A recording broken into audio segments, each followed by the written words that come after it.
এবছর বিবাহবার্ষিকীর আগের দিন ঠিক রাত 12টার সময় আমার দুই ভীষণ কাছের বান্ধবী দিয়া আর শ্রেয়া আমাদেরকে গ্রুপ ভিডিও কল করেছিল অ্যানিভার্সারি উইশ করার জন্য। তো যথারীতি ওদের সঙ্গে ফোনে ভিডিও কলে ছিলাম। এর মধ্যেই দেখছি হঠাৎ করে শম্পা, আমার আর এক বান্ধবী, আমাদেরকে টেনে নিয়ে পাশের ঘরে বসতে বলছে। তো যাই হোক, আমরা প্রথমে বুঝতে পারিনি। আমি বললাম কেন, কি বলছে না, বসো। তো যাই হোক বসলাম, বসে তারপরে আমরা ভিডিও কলটা এনজয় করছিলাম। ভিডিও কলে ছিল দুই দাদা, দুই বান্ধবী, এই আর এক দাদা মিনময়দা আর আমার হাজব্যান্ড, সবাই মিলে গল্প গুজব হাসি ঠাট্টা হচ্ছে। আসলে ওরা আমার সাথে বছর দুয়েক ধরে অ্যানিভার্সারির দিন থাকে, কিন্তু এবছর থাকতে পারেনি। সবসময় তো সবার সম্ভব হয় না, তাই জন্য ওদের খুব মিসও করেছি। কিন্তু ওরা এত দূরে থেকেও বুঝতে দেয়নি যে ওরা আমার এত দূরে আছে। এগুলোই হয়তো বন্ধুত্ব, এগুলোই হয়তো ভালোবাসা। তো যাই হোক, সেটা আমরা গল্প করতে করতে এর মধ্যে দেখছি শম্পা একটা কেক এনে হাজির। আমরা সেই দিনই রাত 10:30 পৌনে 11টায় ঘরে ঢুকেছি, একটু ঘুরতে বেরিয়েছিলাম গুয়াহাটিতেই। তো তার মধ্যে কখন যে কেক অর্ডার করেছে, কেক আনিয়েছে, কিচ্ছু জানি না। তো কী বলবো, এগুলো হচ্ছে ভালোবাসা না থাকলে হয় না। ছোট্ট ছোট্ট এই উপহারগুলো সারা জীবন স্মৃতিতে থেকে যাবে। আর তোমাকে তো থ্যাংক ইউ দেওয়া যায় না। অনেক অনেক অনেক ভালোবাসা তোমাকে শম্পা। বলো happy anniversary. Happy birthday to you. Video হচ্ছে কিন্তু দাদা, ওদেরকে নিও, ভিডিও কলে আছে। জানিস এই যে হ্যাপি অ্যানিভার্সারি। তালি দাও, তালি দাও, তালি দাও, তালি দাও সবাই। দাম্বো তালি দে। আবার কেটে গেল।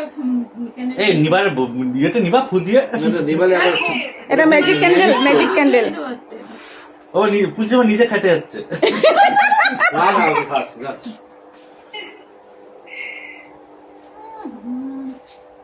তুমি দাও, কেন তুমি খাওয়াও। কি মুশকিল।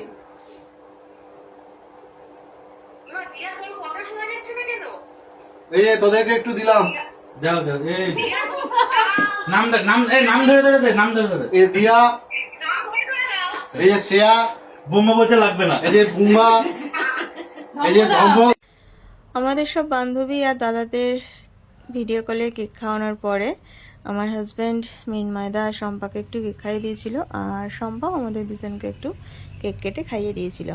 মোটামুটি 12টা থেকে 1টা পার হয়ে গেছে, 1 ঘন্টার উপরে আমরা সবাই একসাথে ভিডিও কলে গল্পগুজব, আড্ডা সব কিছু দিয়েছি। আর সত্যি কথা বলতে গেলে বন্ধুদের সঙ্গে থাকলে কোথা থেকে টাইম যে কেটে যায় বোঝা বড় মুশকিল।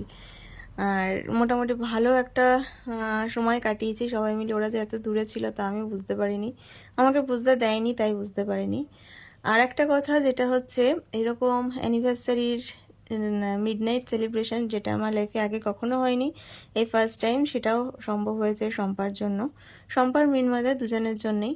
তোমাদেরকে কি বলবো, থ্যাঙ্কস তো বলা যায় না, ধন্যবাদ দেওয়া যায় না, ধন্যবাদ কথাটা খুবই ছোট। তবুও বলবো যে এত সুন্দর একটা সময় উপহার দেওয়ার জন্য তোমাদেরকে এত এত এত ভালোবাসা। এবং জীবনে প্রথমবার বিবাহবার্ষিকীর মিডনাইট সেলিব্রেশন, তো আমাদের গল্প আড্ডা তখনও চলছিল। আর এত সুন্দর একটা মুহূর্ত সব উপহার দেওয়ার জন্য তোদের সবাইকে অনেক ভালোবাসা। দাদা, বান্ধবী সবাইকে সবসময় এইরকমভাবে আমার পাশে থাকিস, আগলে রাখিস, ভালো থাকিস, ভালো রাখিস।